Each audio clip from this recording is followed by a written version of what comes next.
Bonjour, bienvenue à ce direct, à cette consultation sur l'aspect sectoriel de nos conditions de travail, il faut se le dire. Il ne s'agit pas ici de se parler de l'intersectoriel, mais bien de la convention collective, de notre quotidien, du personnel de soutien, donc affilié à la FP2S.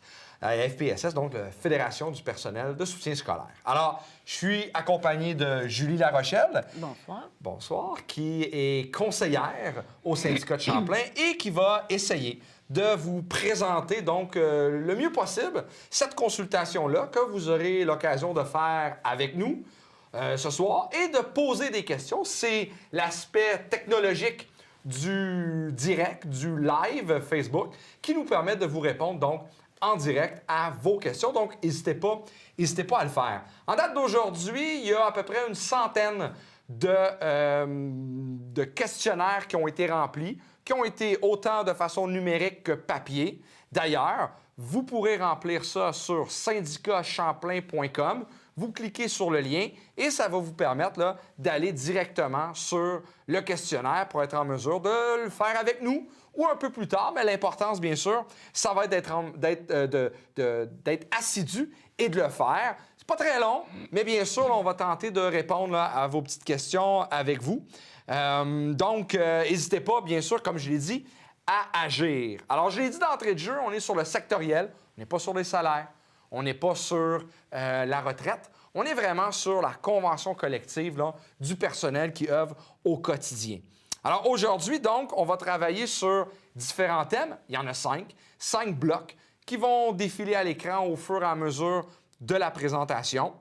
Et dans chacun de ces blocs-là, on va vous demander de mettre les énoncés en ordre de priorité.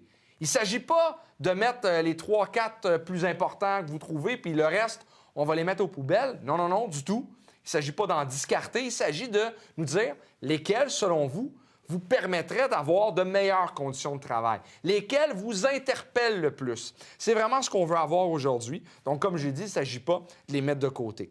Dans chacun des blocs, avec la conseillère, on tentera de répondre à vos questions et peut-être des fois d'expliquer certains éléments qui sont plus complexes à comprendre. Donc, il ne s'agit pas de vous diriger vers une réponse ou une autre, mais plus être en mesure de vous donner le plus d'informations possible. Et, comme je l'ai dit, vous pourrez suivre ça à l'écran. Alors, on est prêt? On y va. Premier bloc. Il s'appelle « Attraction et rétention ». Il y a 10 énoncés qui sont à ce moment-là, duquel vous avez à mettre en priorité. Il y en a des fois, pour de l'attraction, de la rétention, c'est plus technique. D'autres qui sont plus des aspects de reconnaissance du travail, de reconnaître l'expertise, l'excellence du personnel de soutien. Il existe plusieurs façons de faire ça. Il y en existe qui sont politiques, c'est-à-dire minimalement que le ministre reconnaisse l'expertise du personnel de soutien.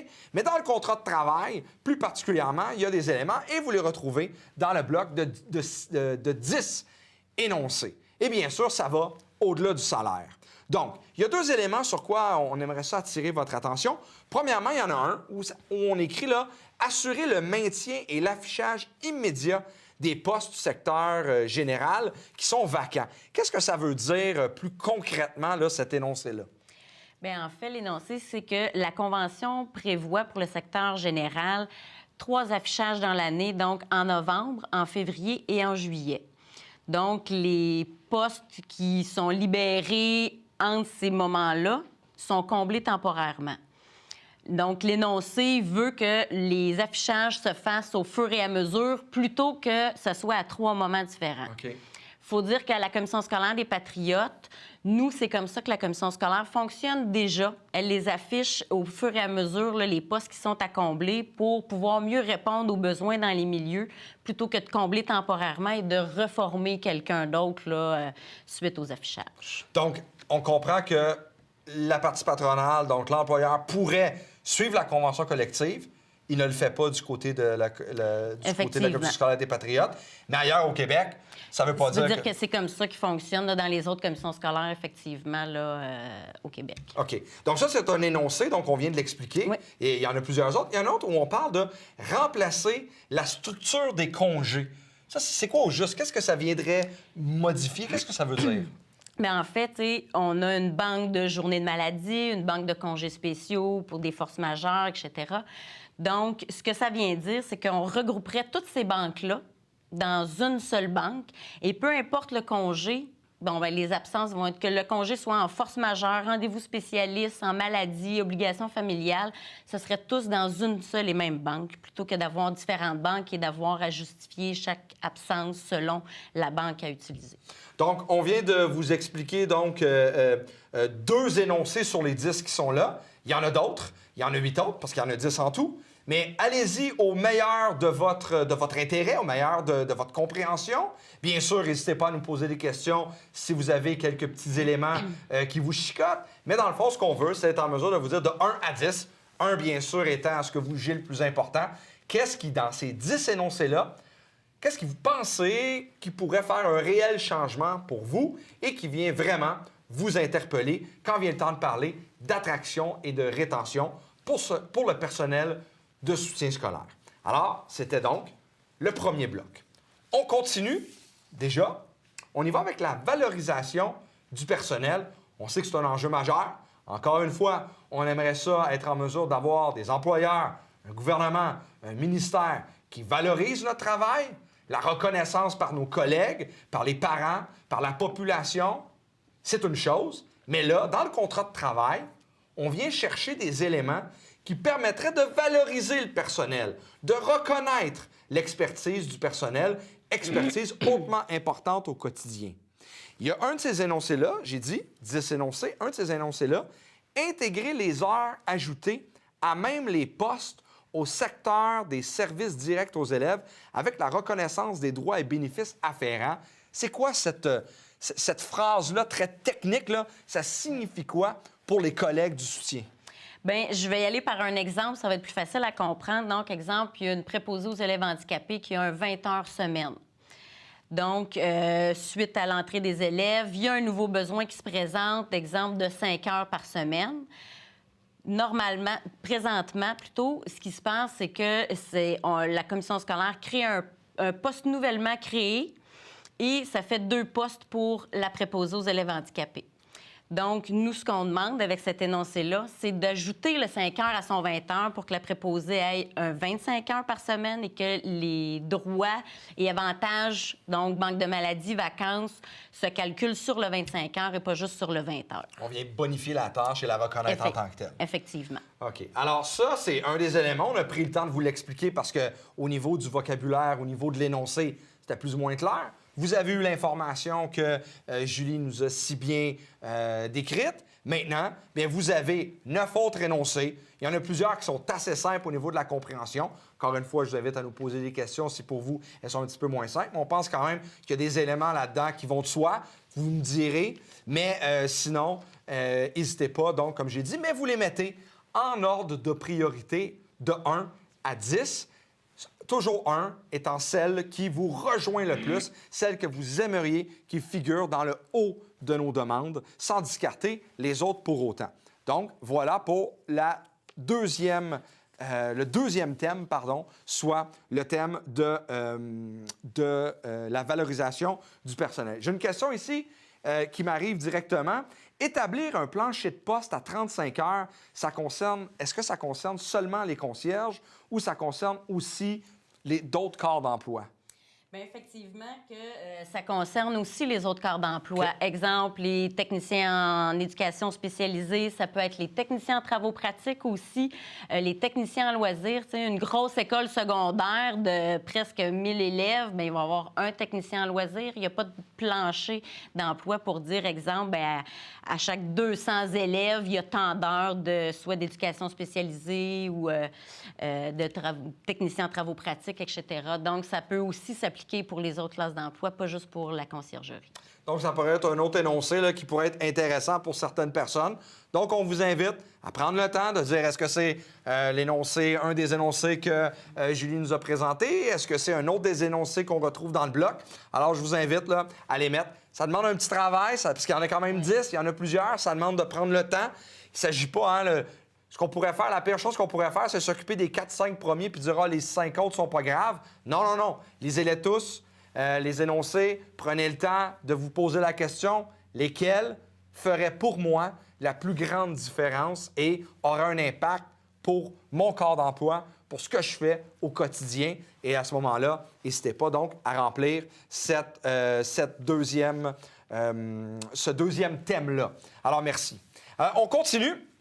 Maintenant, le troisième, favoriser la mobilité de façon avantageuse. Parce qu'on sait que la mobilité, c'est quelque chose qui nous est demandé beaucoup par l'employeur, mais on n'a pas nécessairement les conditions gagnantes pour trouver que c'est une bonne idée. Parce que souvent, lorsqu'on nous propose cette mobilité-là, bien, on perd tout, puis on perd beaucoup d'éléments que pourtant pourraient nous aider là, à avoir le goût de travailler pour cette mobilité-là. Alors, qu'est-ce qu'on dit à ce moment-là? Il y a des éléments qui sont quand même importants dans les énoncés qui sont là. J'attire votre attention premièrement sur service de garde où on parle assurer 100 % de sécurité salariale. C'est quoi la réalité maintenant? Qu'est-ce que ça veut dire? Qu'est-ce qui se passe maintenant? Puis qu'est-ce que ça pourrait vouloir dire pour les collègues du service de garde que d'assurer 100 % de cette sécurité salariale-là?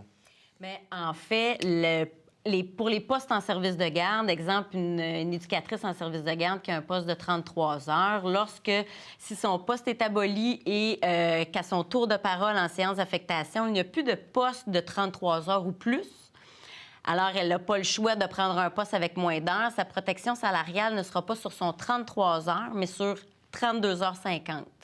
Donc, les postes entre 32h50 et 35 heures, la protection est sur 32h50. Et les postes entre 26h15 et 32h50, la protection salariale est sur 26h15. Donc, il faut spécifier aussi que c'est seulement pour les postes en service de garde que ça s'applique parce que toutes les autres classes d'emploi ont une protection salariale sur le nombre réel d'heures qu'ils détenaient lorsque leur poste a été aboli ou supplanté. Donc, il y aurait un gain intéressant à faire avec ça. Mais encore une fois, c'est à vous de juger. Ça, c'est l'explication, donc, d'un énoncé. Un autre énoncé qui est quand même intéressant, mais là, on est vraiment dans la clause de convention collective, alors on prend le temps de se l'expliquer, celle-là du moins. Abroger la clause 7.1.25, ça impliquerait quoi? C'est 7.1.24, juste pour rectifier, mais... c'est pour ça que tu es avec moi, Julie, pour exactement ce genre de choses-là. Merci. Pas de problème. Donc, 7.1.24, ce que ça dit, c'est que lorsqu'il y a des postes nouvellement créés après l'entrée des élèves, la commission scolaire comble le poste temporairement pour le reste de l'année. Okay. Donc, d'abroger 7.1.24, ça veut dire que la commission scolaire, et dans l'énoncé, ça le dit, c'est qu'au lieu de combler temporairement les postes, c'est ce qu'on demande à ce qu'ils soient affichés, comme pour le secteur général, parce que là, on s'entend que pour 7.1.24, c'est pour le service direct aux élèves. Donc, ce serait que les postes soient affichés, que les salariés pourraient postuler dessus, réguliers ou temporaires, et obtiendraient le poste, que ce serait un poste à eux, ce ne serait pas un poste en remplacement ni comblé temporairement. Donc, un autre énoncé qui pourrait peut-être faire la différence pour vous, ça sera à vous de juger. Donc, encore une fois, cette fois, il y en a un petit peu moins, 8 énoncés au lieu de 10, mais encore une fois, les mettre en ordre de priorité de 1 à 8 pour être en mesure de nous dire lequel de ces énoncés-là vous interpelle le plus et ferait une différence pour vous quand vient le temps de parler de mobilité. Alors, merci. Puis surtout, merci, Julie, de m'avoir corrigé. C'est excellent. N'hésite pas à faire ça si ça se produit encore. Je pense que ta connaissance des clauses de convention collective, sont pas mal meilleures que les miennes. Donc, n'hésite pas. Dans le bloc suivant maintenant, favoriser les promotions et l'amélioration de nos compétences. Cette fois-là, on parle de 6 énoncés. Et vraiment, là, on parle de promotion, on parle de perfectionnement, etc. Au fond, là, améliorer notre sort, améliorer nos conditions, mais nous permettre donc de continuer dans ce qu'on fait, de continuer dans le réseau. Alors, il y a plusieurs énoncés, il y en a 6, un peu moins que les autres, donc peut-être ça sera plus facile à mettre rapidement en ordre de priorité. mais j'attire votre attention sur un de ces énoncés-là où on dit « mettre en place un mécanisme uniforme de préqualification ». Qu'est-ce que ça veut dire, Julie, que de parler de ce mécanisme uniforme de préqualification? Qu'est-ce qui se fait maintenant? Puis qu'est-ce que ça voudrait dire que de l'avoir, ce mécanisme-là? Bien, en fait, c'est qu'en ce moment, d'une commission scolaire à l'autre, les tests pour avoir les postes qui sont affichés ne sont pas les mêmes dans toutes les commissions scolaires. Donc, OK. exemple, un technicien en organisation scolaire dans une commission scolaire pourrait avoir à passer Excel avancé, mais dans une autre commission scolaire, ça serait seulement Excel intermédiaire. OK. Donc, ce n'est pas uniforme d'une commission scolaire à l'autre. Donc, ce qu'on demande, c'est que ce soit uniforme pour la même classe d'emploi, c'est que les tests soient uniformes partout au Québec pour que ce soit juste. Et effectivement, puis aussi, en même temps, au sein même de la commission scolaire, parfois, une même classe d'emploi, exemple, un agent de bureau ou une secrétaire de gestion, les tâches ne seront pas nécessairement les mêmes, mais on veut que les tests restent les mêmes ou en tout cas soient justifié là, pour si les tests sont différents pour la même classe d'emploi. C'est ça, ça permettrait aussi aux collègues de savoir à quoi s'attendre en postulant quelque part. Ça serait défini, ce serait clair. Donc, peut-être, effectivement, une bonne façon là, d'améliorer, peut-être pas les conditions d'emploi, mais les conditions à l'embauche pour être en mesure, justement, de savoir ce qui nous attend. Ah, effectivement. Merci beaucoup. Donc ça, c'est vraiment, là, comme je l'ai dit, il y a 6 énoncés. Il y a d'autres éléments qui sont reliés à des trucs du même ordre, c'est-à-dire donc améliorer, favoriser donc les promotions, etc. Donc ça, ces éléments-là, vous les retrouvez dans le bloc. Il y en a 6. Je vous invite à les mettre en ordre de 1 à 6 en fonction de vos priorités. Maintenant, 5e, améliorer globalement nos conditions de travail. Hein? Vous le savez, on va se parler éventuellement de l'intersectoriel. On parlera de salaire à ce moment-là. Mais dans une convention collective, il y a d'autres moyens d'avoir des salaires plus élevés ou d'avoir une rémunération, devrais-je dire, meilleure, avec donc des éléments de la convention collective, des primes, etc., qui me permettent de venir bonifier mon salaire de base, et mes augmentations prévues. Et ça, c'est ce que vous retrouvez là dans plusieurs énoncés qui sont là. Comment je serai en mesure d'améliorer la rémunération à même le contrat de travail au niveau sectoriel. Et c'est ce que vous avez. D'ailleurs, les collègues, un de ces énoncés-là, les collègues concernant les heures, les primes d'horaires brisées. Premièrement, Julie va prendre le temps de bien nous l'expliquer parce que c'est pas tous les collègues du secteur de l'éducation, du secteur, pardon, du soutien, tout dépendant, tu œuvres à quel niveau et tu as quel corps d'emploi. Donc, c'est-à-dire nous expliquer c'est quoi cet horaire brisé-là et qu'est-ce que ça voudrait dire si on donnait cet énoncé-là, qu'on mettait cet énoncé-là de l'avant. Bien, en fait, un horaire brisé, c'est lorsque notre corps de travail est séparé en 2 blocs horaires et qu'entre les 2 blocs horaires, il y a plus d'1h15 entre ces 2 blocs horaires-là. Donc, présentement, exemple, en service de garde, la clause de la prime d'horaire brisé s'applique seulement en service de garde. On le sait, les éducatrices vont rentrer, exemple, de 7 h le matin à 8h15, vont revenir pour l'heure du dîner de 11h30 à presque 1 heure, et après ça, vont revenir et faire un petit bout dans l'après-midi. Donc, dès qu'il y a plus d'1h15 entre les 2 blocs horaires, donc les éducatrices ont le droit à une prime d'horaire brisé. Ce que l'énoncé vient nous dire, c'est que, comme on le sait présentement, c'est seulement les postes en service de garde pour lesquels la prime d'horaire brisé s'applique. Donc, on sait qu'il y a des PEH, des préposés aux élèves handicapés, il y a des techniciens en éducation spécialisée, il y a d'autres corps d'emploi aussi qui ont des horaires brisés, mais qui n'ont pas la prime. Donc, ce qu'on vient dire avec l'énoncé, c'est qu'on veut que la prime d'horaire brisé s'applique à toutes les classes d'emploi, pas juste seulement en service de garde, dans le fond. D'accord, merci. Donc, ça, c'est en lien avec la prime des horaires brisés. Alors, toujours dans le même bloc, améliorer nos conditions globalement, comme je l'ai dit. Il y a 8 énoncés. Il y en a un sur les primes d'horaires brisés. Il y en a un deuxième. On aimerait attirer votre attention.